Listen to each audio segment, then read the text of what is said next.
எல்லோருக்கும் வணக்கம். உங்கள் அனைவரையும் அகல் கிச்சனுக்கு வரவேற்கின்றேன். நான் இப்போ இந்த பான் எடுத்து வச்சுக்கிறேன். இந்த பானில் ஒரு ரெசிபி ஒன்று செய்ய போகிறேன். அது சின்ன ஆக்கள்லேருந்து பெரியவர்கள் எல்லாரும் சாப்பிடக்கூடிய ஒரு ரெசிபி உண்டு. ஈஸியாக இந்த வெங்காயத்தை வச்சு செய்யக்கூடியது. நான் இப்போ அதை எப்படி செய்யலாம்னு சொல்லி சொல்கிறேன். அதுக்கு நான் இதில் ஒரு 4 பெரிய வெங்காயத்தை எடுத்து வெட்டி வச்சுருக்கிறேன். இதில் பார்த்தீங்களேன்னு சொன்னால் கருவேப்பிலை எடுத்து வச்சுக்கிறேன் கொஞ்சமாக. இதில் ஒரு 4 உள்ளி எடுத்து சின்னதாக வெட்டி வச்சுக்கிறேன். இது கொத்தமல்லி. இதில் பார்த்தீங்களேன்னு சொன்னால் கட்டத்தூள் செத்தலை பொடி பொடியாக அரைச்சி வச்சுக்கிறேன். இதில் இப்படி சிலைசான பான் எடுத்து வச்சுருக்கிறேன். இந்த பானை வச்சு தான் நான் ஒரு ரெசிபி ஒன்று செய்ய போகிறேன். அதை இப்போ நான் எப்படி செய்கிறதுன்னு சொல்லி காட்டுறேன். நான் இப்போ இந்த பானுன்ற இந்த ஓரங்களை நான் இப்படியே வெட்டி எடுக்க போகிறேன்.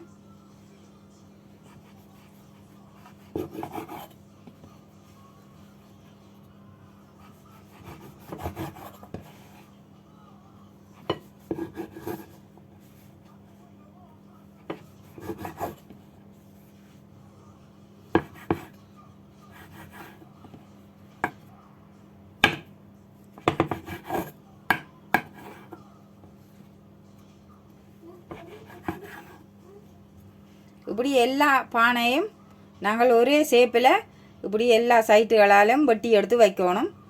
நான் இப்போ எல்லாத்தையும் அதே மாதிரி வெட்டி எடுக்க போகிறேன். நான் இப்போ இது இப்படி வெட்டின பான் சிலைஸை எடுத்து இப்படி இந்த உருட்டுக்கட்டையில் வச்சு இப்படி உருட்டி எடுக்க போகிறேன்.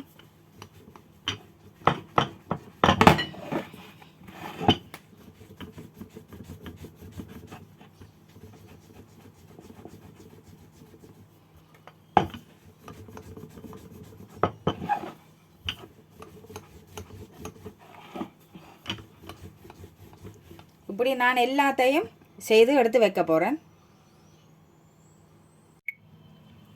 இங்கால ஒரு பாத்திரம் ஒன்று அடுப்பில் வச்சுருக்கிறேன்.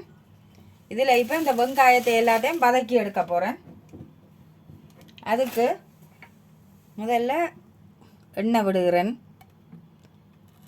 எந்த எண்ணெய் என்றாலும் நீங்கள் இதுக்கு பயன்படுத்தலாம்.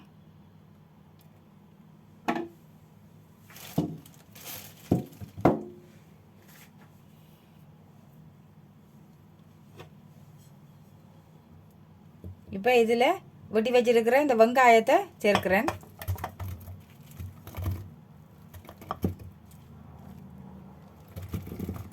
நான் பச்சை மிளகாய் எதுவும் சேர்க்கையில், என்னென்னு சொன்னால் நான் இந்த கட்டைத்தூள் சிவப்பு கட்டைத்தூள் சேர்க்கிறதால நான் எதுவும் பச்சை மிளகாய் எதுவும் சேர்க்கையில். இப்போ இந்த வெங்காயம் வதங்கி வர வேணும். வதங்கி வந்த அப்புறம் தான் இந்த பூண்டு இதுகளை நான் சேர்க்க போகிறேன். இப்போ இந்த வெங்காயம் வதங்கி வரட்டுக்கும். வெங்காயம் ஒரு கொஞ்சம் வதங்கி வந்துடுது.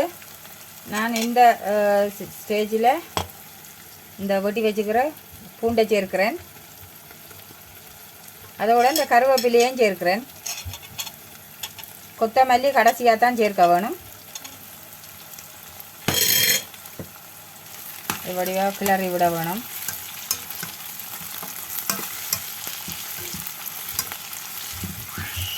இப்போ நாங்கள் இந்த உள்ளி வதங்குற வரைக்கும் நாங்கள் கொஞ்சம் வெயிட் பண்ணுவோம். இந்த வெங்காயம் இவ்வளவு வதங்கினா போதும். நிறைய நேரம் நல்லா வதங்க தேவையில்லை. கறிகளுக்கு வதக்குற மாதிரி இந்த பதம் போதும் இதுக்கு. நான் இப்போ இதுக்கு மசாலா சேர்க்கிறேன். இந்த கட்டைத்தூளை சேர்க்கிறேன். இதில் உங்களுக்கு காரம் கூட தேவை என்று சொன்னால் நீங்கள் அதுக்கேற்ற மாதிரிக்கு போட்டுக்கொள்ளலாம். அதோட நான் பெருஞ்சீரகம், சோம்புன்னு சொல்கிறது அதையும் சேர்க்கிறேன்.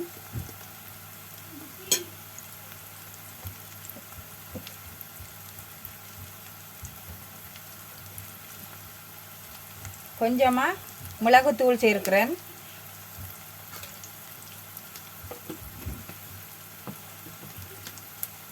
இதுக்கு தேவையான அளவு உப்பு சேர்க்க போகிறேன்.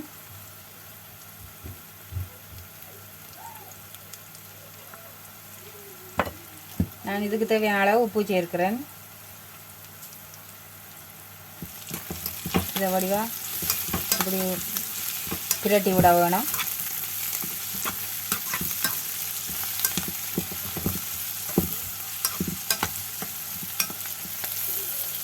அதோட இதுக்கு முக்கியமாக சேர்க்க வேண்டிய ஒரு பொருள் என்னென்னு சொன்னால் சீனி சேர்க்க போகிறேன்.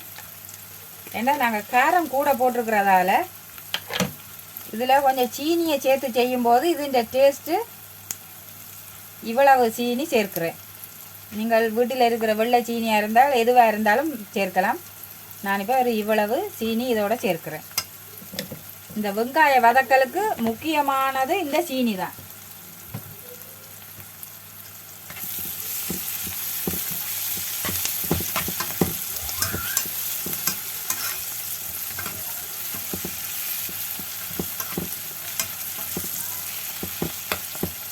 இப்போ இதோட நான் இந்த வெட்டி வச்சிருக்கிற கொத்தமல்லி சேர்க்கிறேன்.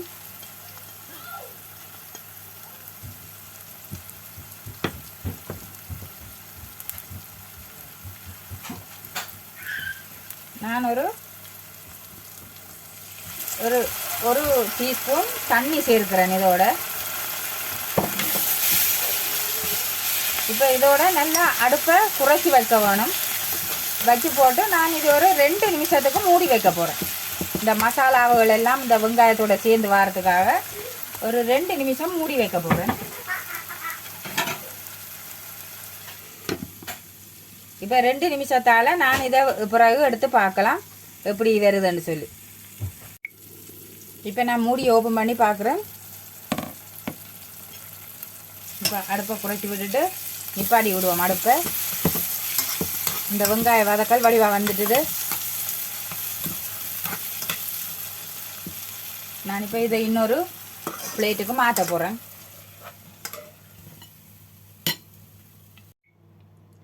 வெங்காயம் இப்படி வதக்கி எடுத்துருக்கிறேன். நான் இப்போ இந்த செய்து வச்சிருக்கிற இந்த பானையில் இது கொஞ்சம் கொஞ்சமாக சேர்த்து மடித்து எடுக்க போகிறேன்.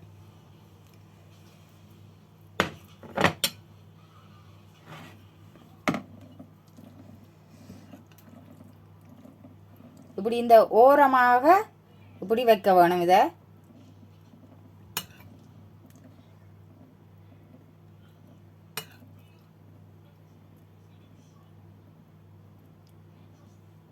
இப்படி வச்சிட்டு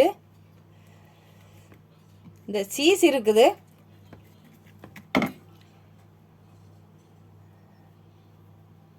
இந்த இப்படி சீஸ் இருக்குது கடையில் விற்கிது.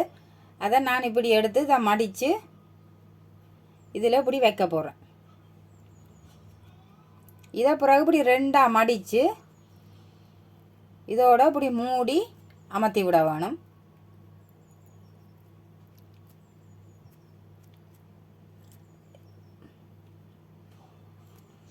இந்த ஓரங்கள் எல்லாத்தையும் வடிவாக இப்படி மூடி எடுக்க வேணும்.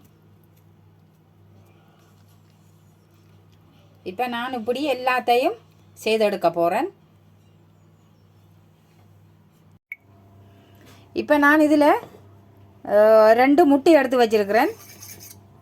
இதை வடிவாக அப்படி கலக்கி விட போகிறேன்.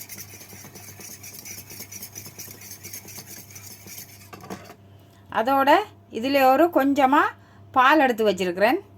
அதையும் இதோட சேர்க்கிறேன்.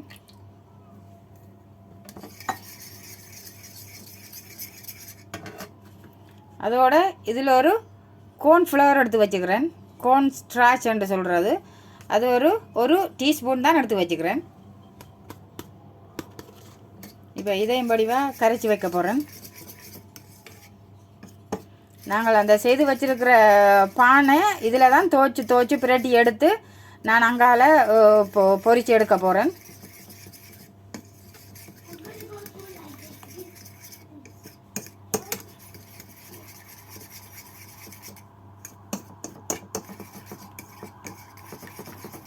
இதை இப்படி வடிவாக கரைச்சி எடுத்துட்டு நான் இப்போ அதை துவச்சி பொரித்து எடுக்க போகிறேன்.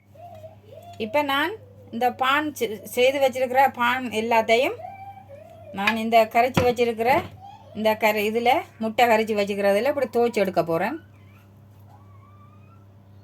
இப்படி துவைச்சி எடுத்துட்டு இங்கால எண்ணெய் கொதி வருது. ஒரு கொஞ்சமாக தான் எண்ணெய் சேர்த்துருக்குறேன். அந்த கொஞ்சம் எண்ணெயில் இப்படி வச்சு ஒவ்வொண்டா பொரிச்சு எடுக்க போகிறேன்.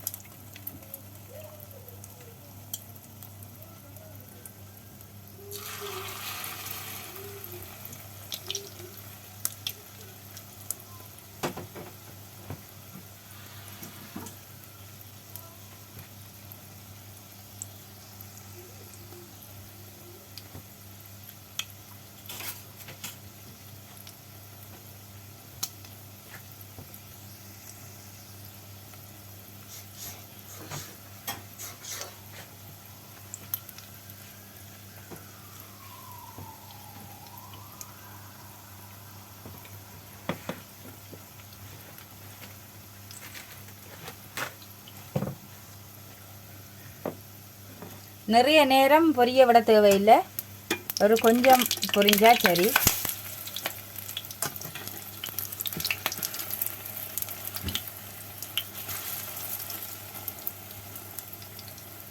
இப்படி நான் எல்லாத்தையும் பொரிச்சு எடுக்க போகிறேன். இப்போ நான் எல்லாம் அதே மாதிரி சுட்டு எடுத்துட்டேன். நான் இதை ப்ரௌன் பானில் தான் செய்திருக்கிறேன். நீங்கள் வெள்ளை பான் இருந்தாலும் நீங்கள் அதிலையும் செய்யலாம். இல்லையாண்டா வட்ட பான் இருந்தாலும் எந்த விதமான பானாக இருந்தாலும் நீங்கள் இதே மாதிரி செய்யலாம். டக்கண்டு ஈஸியாக செய்யக்கூடியது. வீட்டில் எதுவும் இல்லையா இருந்தால் டக்கண்டு பானை எடுத்து இப்படி சைட்டுகளை வெட்டிட்டு இந்த மெதட்டில் நீங்கள் செய்து எடுக்கலாம். பிறகு கடைசியில் அந்த முட்டை தண்ணி பால் விட்டு கரைச்சி எடுத்த இதில் துவைச்சி அப்படியே ஒரு கொஞ்சம் குறைவான ஒரு எண்ணெயில் மிகவும் ஈஸியாக பொரித்து சாப்பிடக்கூடிய ஒரு பான் ரெசிபி தான் இது.